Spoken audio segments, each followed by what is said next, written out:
From the selected works of the Elton Reads a Book a Week podcast, an excerpt from the script used for the episode Doc Savage Omnibus No. 10, Part 2, as read by Sir Reginald Von Tillis of the Royal Fusiliers Company G.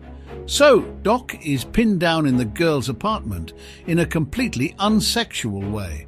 His buddies are waiting outside. He describes the shooter to both them and the lady. To them, he says to follow the guy, don't grab him. To her, he asks if she knows him. She doesn't.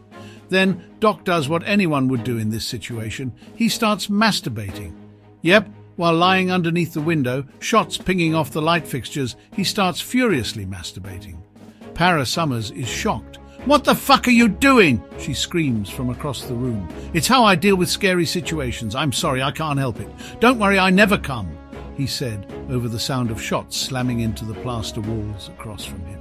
He closed his eyes while flogging the bishop, making a trilling sound with his mouth.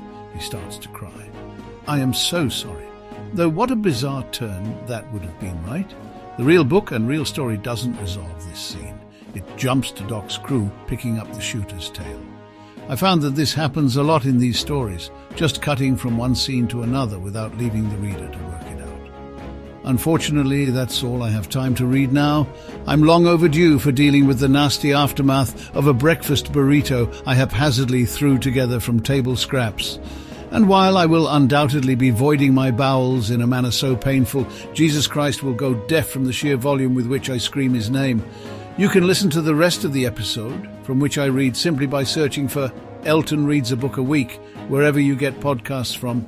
It's an irreverent and often dark comedy podcast about books created by a markedly unbookish host named Elton that I'm sure you'll enjoy. So you go there now, have a listen while I go, all over my loo. That's a toilet for you non-British types of people. Ooh, bloody hell, I have to run. Tara!